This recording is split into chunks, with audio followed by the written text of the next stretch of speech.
क्यों आए भगवान शिव महाकाली के पैरों के नीचे।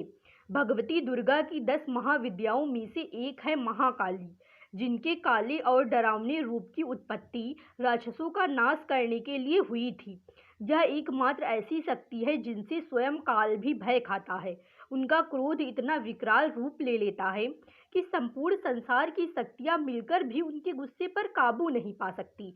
उनके इस क्रोध को रोकने के लिए स्वयं उनके पति भगवान शंकर उनके चरणों में आकर लेट गए थे। इस संबंध में शास्त्रों में एक कथा वर्णित है जो इस प्रकार है। दैत्य रक्त बीज ने कठोर तप के बल पर वर पाया था कि अगर उसके खून की एक बूंद भी धरती पर गिरेगी तो उससे अनेक दैत्य पैदा हो जाएंगी। उसने अपनी शक्तियों का प्रयोग निर्दोष लोगों पर करना शुरू कर दिया। धीरे धीरे उसने अपना आतंक तीनों लोकों पर मचा दिया। देवताओं ने उसे युद्ध के लिए ललकारा। भयंकर युद्ध का आगाज हुआ। देवता अपनी पूरी शक्ति लगाकर रक्त बीज का नाश करने को तत्पर थे, मगर जैसे ही उसके शरीर की एक भी बूंद खून धरती पर गिरती, उस एक बूंद से अनेक रक्त बीज पैदा हो जाती। सभी देवता मिलकर महाकाली की शरण में गए। माँ काली असल में सुंदरी रूप भगवती दुर्गा का काला और डरावना रूप है, जिनकी उत्पत्ति राक्षसों को मारने के लिए ही हुई थी।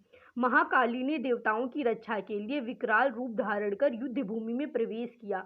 महाकाली की प्रतिमा देखे तो देखा जा सकता है कि वह विकराल माँ है, जिसके हाथ में खप्पर है, लहू टपकता है तो गले में खोपड़ियों की माला है, मगर माँ की आंखें और हृदय से अपने भक्तों के लिए प्रेम की गंगा बहती है।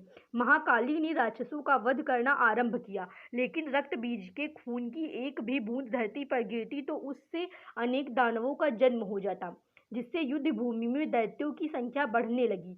तब माँ ने अपनी जिह्वा का विस्तार किया। दानवों का एक बूंद खून धरती पर गिरने की बजाय उनकी जिह्वा पर गिरने लगा। वह लाशों के ढेर लगती गई और उनका खून पीने लगी। इस तरह महाकाली ने रक्त बीज का वध किया, लेकिन तब तक महाकाली का गुस्सा इतना विकराल रूप ले चुका था कि उनको शांत करना जरूरी था, मगर हर कोई उनके समीप जाने से भी डर रहा था।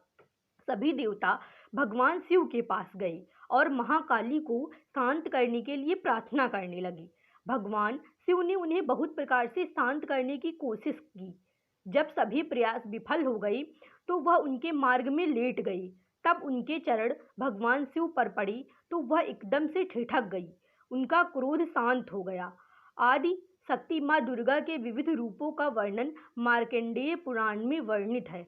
आपको यह महाकाली की कहानी कैसी लगी, आप हमें कमेंट बॉक्स में ज़रूर बताएं। वीडियो देखने के लिए आपका बहुत बहुत धन्यवाद।